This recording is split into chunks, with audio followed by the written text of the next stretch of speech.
Hey everybody, I'm Abbas with eXp Realty.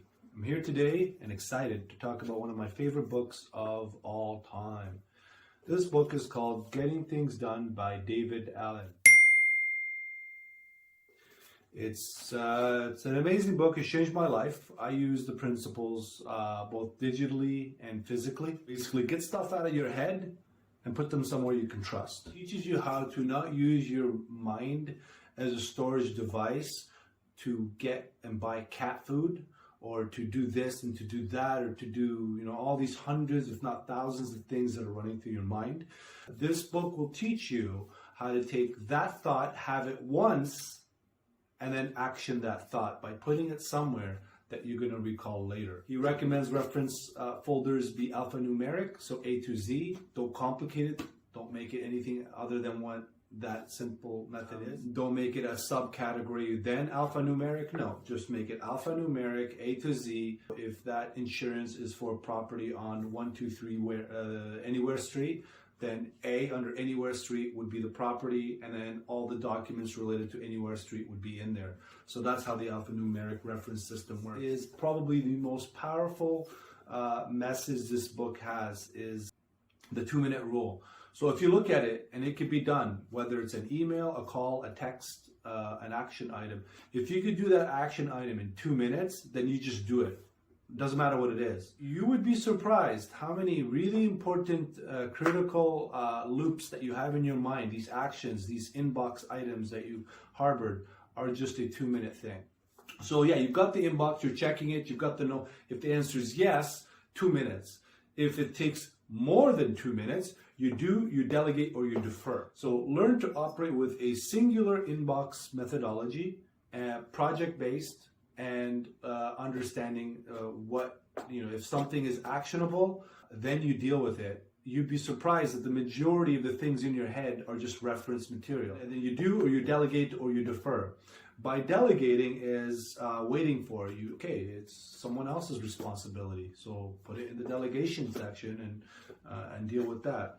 If it's defer, it has a tickler system. So a tickler system is a physical or digital method of storing information. So a tickler system is something that's checked daily as well, like the inbox, or weekly, or monthly. So the reviews are done daily, weekly, and monthly.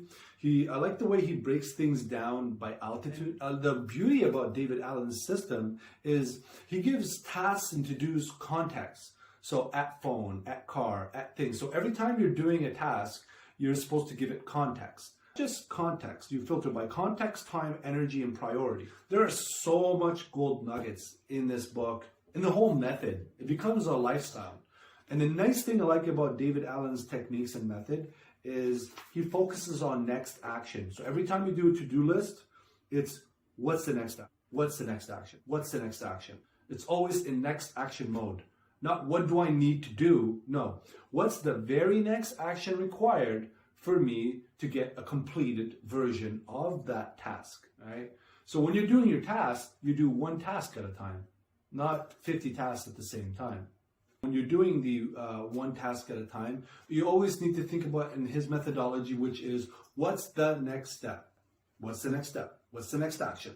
And the fundamental principle of this book is sound, which is don't leave everything to be in your mind.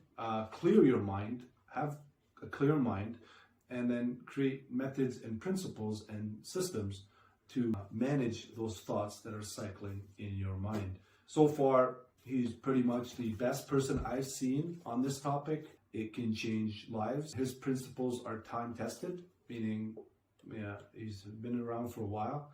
His principles work.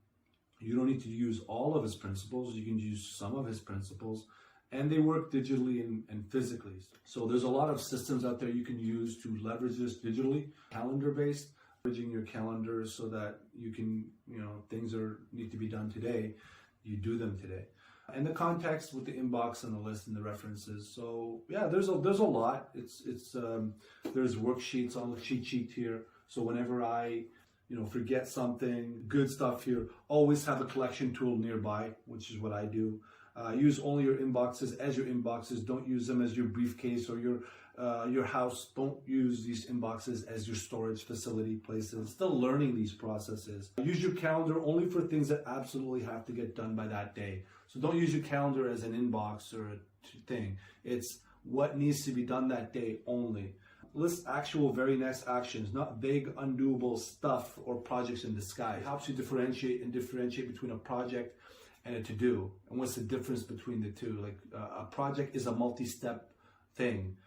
To-do is just a single action. So any single action becomes more than one is then decided as a project, and then the very next action is decided. You can outline what all the actions are for that project, but you still have to take it one action at a time. All your multi-step open loops in your project list. You have a project list, it's alphanumeric with all the multi-step action loops. So don't use references as your, as your projects, and not to mix the two. This one's really important, which is review weekly. Okay, so every single week, sit down for 15, 30 minutes and review 10,000 feet, 20,000 feet. I learned that I was overcomplicating things because I had 3 different inboxes, one for delegation, one for rating. I learned that no, man, you're supposed to just have one and that's it. Don't complicate it. I was complicating it. I was even complicating my referencing. I had referencing based on context of businesses. You're not supposed to do that. You're supposed to simplify. The more simple it is, the better it is. If you're interested or into the GTD method, connect with me. I'm always down for hacks, techniques. How do you organize your GTD system? And that's pretty much it. So I do appreciate you taking your time to listen to my review of this amazing book. I highly recommend you go and you get it. And thank you, and have a great day.